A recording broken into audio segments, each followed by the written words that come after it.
लोकशाहीचा बुलंद आवाज, रिपब्लिकन वार्ता, महाराष्ट्र। लोकसभेच्या पार्श्वभूमीवर प्रकाश आंबेडकर यांची जाहीर सभा। निवडणुकीनंतर दोन्ही ठाकरे मोदींबरोबर जातील, प्रकाश आंबेडकरांचे मोठे विधान।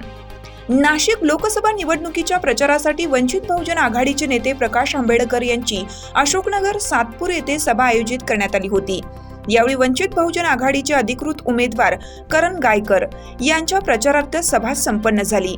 यावेळी पंतप्रधान नरेंद्र मोदी यांनी आपल्या प्रचार सभांमधून शिवसेनेविषयी असली आणि नकली अशी विधाने केली आहेत। या संदर्भात वंचित बहुजन आघाडीचे नेते प्रकाश आंबेडकर यांनी आपलं मनोगत व्यक्त केलं। यावेळी त्यांनी शिवसेना उद्धव बाळासाहेब ठाकरे तसेच मुख्यमंत्री एकनाथ शिंदे यांच्या नेतृत्वाखाली असलेली शिवसेना यांच्याविषयी नवे विधान केलं आहे। आंबेडकर म्हणाले, पंतप्रधान नरेंद्र मोदी आणि भारतीय जनता पक्षाने राज ठाकरे आणि उद्धव ठाकरे यांच्यामध्ये रेस लावली आहे। रॉयल्टीसाठी ही रेस आहे। या रेसमधून कोण मोठा आहे हे ठरवण्याचे त्यांचे प्रयत्न आहेत।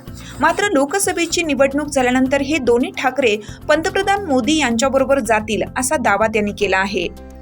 या सभेच्या विचारपीठावर लोकसभेचे उमेदवार करण गायकर, जिल्हा अध्यक्ष पवन पवार, उत्तर महाराष्ट्राचे सचिव वामन गायकवाड, महानगर प्रमुख अविनाश शिंदे, महिला आघाडीच्या जिल्हा अध्यक्षा उर्मिला गायकवाड, पंडित नेटावते, नितीन मोहिते, दीपचंद दोंदे, शंकर जाधव, प्रकाश साळवे, सुनील साळवे, सूरज गांगुर्डे, ज्योती शिंदे, सविता गायकर, सोनाली गायकवाड, संदीप वानखेडे, अनिल जाधव, विशाल पाडमुख, सचिन जाधव, सागर मोहिते, देविदास अहिरे, कैलास सोनवणे, राहुल पटेकर, जितेश शार्दूल, विवेक तांबे, महेश भोसले, विश्वनाथ भालेराव, लीना खरे, धम्मपाल वावळे, भारतीय बौद्ध महासभेचे जिल्हाध्यक्ष प्रवीण बागुल, मनोज गाडे, छावा क्रांतीवीर सेनेचे प्रदेश महासचिव शिवाजी मोरे, शिवा तेलंग, विजय वावळे, नवनाथ शिंदे, किरण डोके, आशिष हिरे, अनिल राऊत, विशाल गव्हाणे,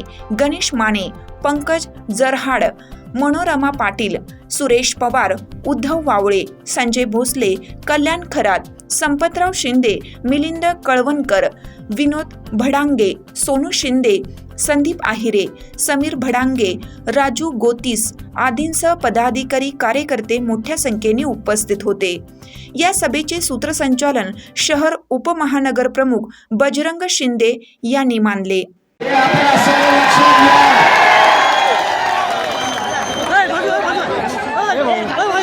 जे दोन जागा आपल्याला द्यायला निघाले होते,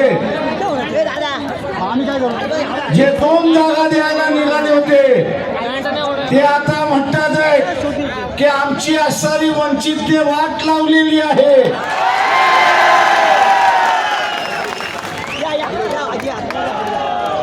अरे आम्ही तुम्हाला म्हणत होतो कोंबडी आम्ही शिजवलेली आहे, तेव्हा मिळून मिसळून खाऊ, मिळून मिसळून खाऊ, तर तुम्ही कोंबडी आमच्याकडून हिसकावून घ्यायला बघत होतात। आणि आम्ही सांगितलं की आमची कोंबडी आम्ही तुम्हाला हिसकावू देणार नाही, आमची कोंबडी आम्हीच खाऊ त्या ठिकाणी।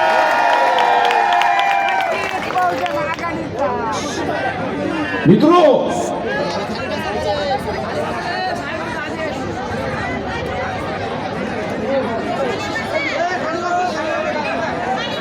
मोदीची भाषा बदलायला लागली, मोदीची भाषा बदलायला लागली। आम्ही संविधान बदलणार नाही, बाबासाहेब आले तरी संविधान बदलू शकत नाही असं सांगतोय हा मोदी खोटारडा, एवढं लक्षात घ्या। मोदी खोटारडा आहे।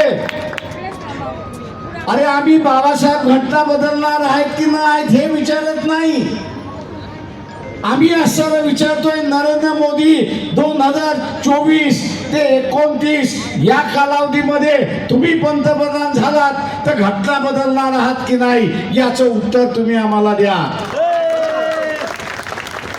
पण मोदी काय करतोय? जे आपण करतोय तेच मोदी करतो। आपण काय करतो? खोटं बोलायचं असेल आईची शपथ, बापाची शपथ, पोराची शपथ, त्याच्यावरती नाही तो म्हणतो तुझी शपथ. पण मी माझी कधी शपथ खात नाही. माझी कधी शपथ त्या ठिकाणी खात नाही. मोदी नेमका तेच करतोय. आणि बस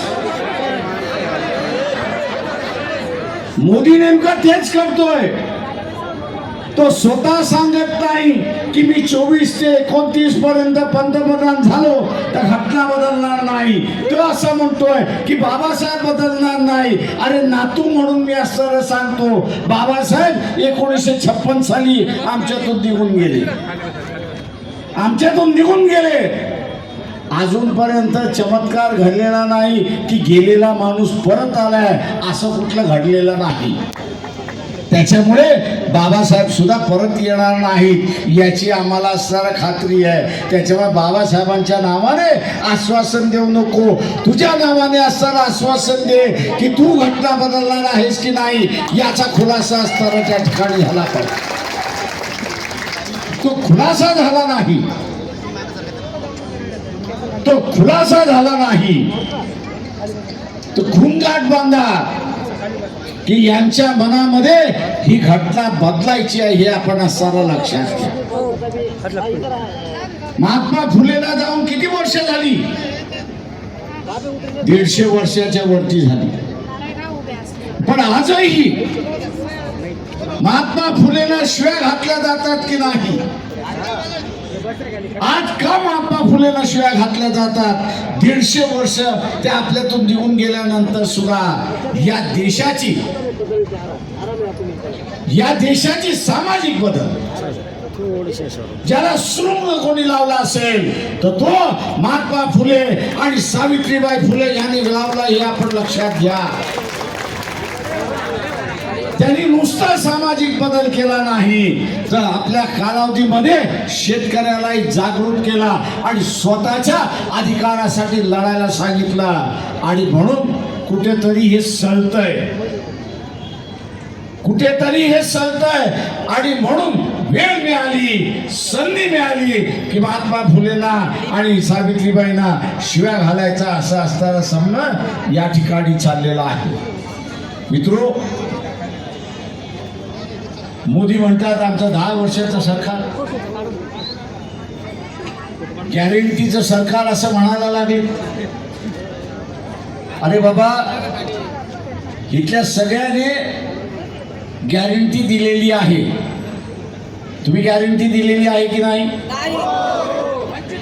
ज्यांचं लग्न झालंय त्यांनी हात वरती करा.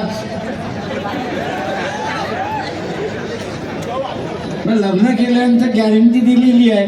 एक तर बायकोला दिली असेल किंवा बायकोने नवऱ्याला दिली असेल की आपण दोघं आयुष्यभर एकत्र राहू. ही गॅरंटी दिली की नाही? मोदींनी ही गॅरंटी पाळली का?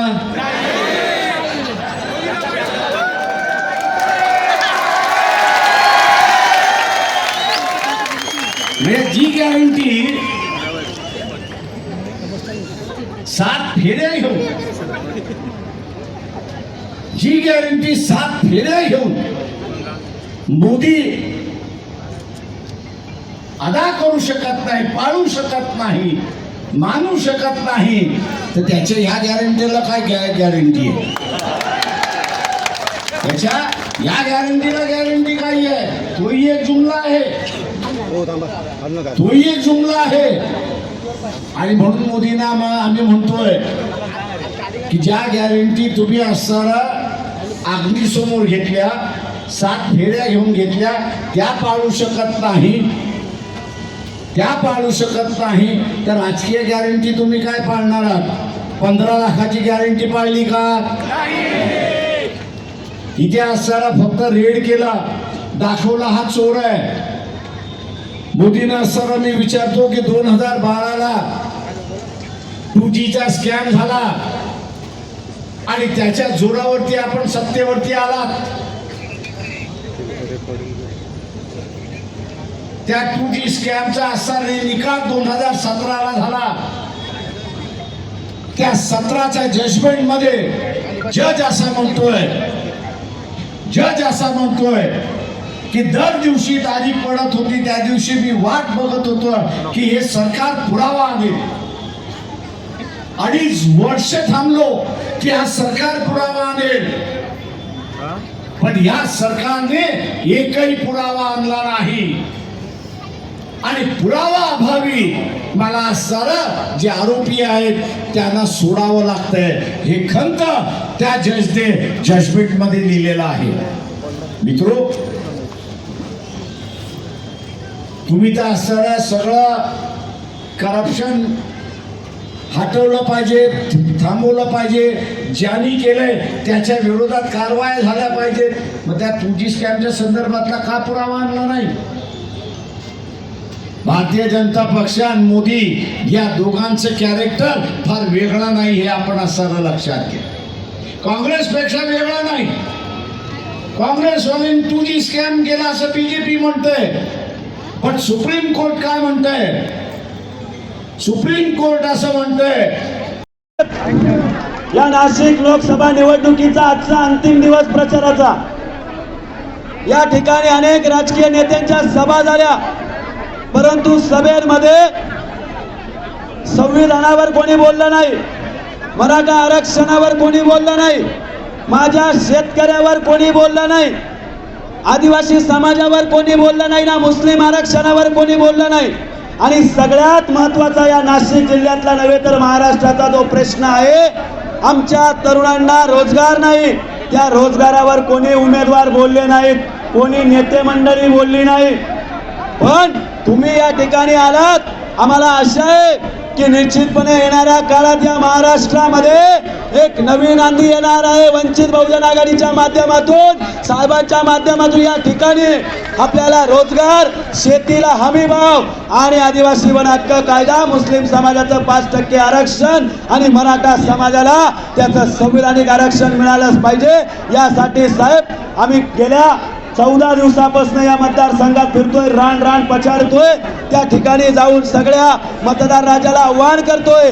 या गेंड्याच्या कातडीच्या राजकारत्यांना यावेळी साहेब ही जी जनता समोर दिसते ही भाड्याने आणलेली जनता नाहीये. या उन्हामध्ये ही सर्व जनता स्वयंस्फूर्तीने आलेली आहे. त्या मोदी साहेबांनी आणि एकनाथ शिंदे आणि देवेंद्र फडणवीस जरा इकडे येऊन बघा. तुमच्या सभेंना पैसे देऊन लोक नाही, आमच्याकडे बिगर पैशाची जागा नाही. साहेब, हा सगळा समाज तुमच्यावर प्रेम करतो, तो समाज तुमच्याकडे आस लावून बसलाय. मी ज्या ज्या ठिकाणी प्रचाराला जातोय त्या ठिकाणी एकच मला सांगताय, करण गायकर तुम्ही टेन्शन घेऊ नका, कारण आम्ही श्रद्धेय प्रकाश आंबेडकर साहेबांना शब्द दिलाय, वंचितचं एकही मतदान फुटणार नाही, की वंचित एकही मतदान इकडे तिकडे जाणार नाही. तसाच रिपब्लिकन वार्ता वृत्त संकलन, विभाग नाशिक.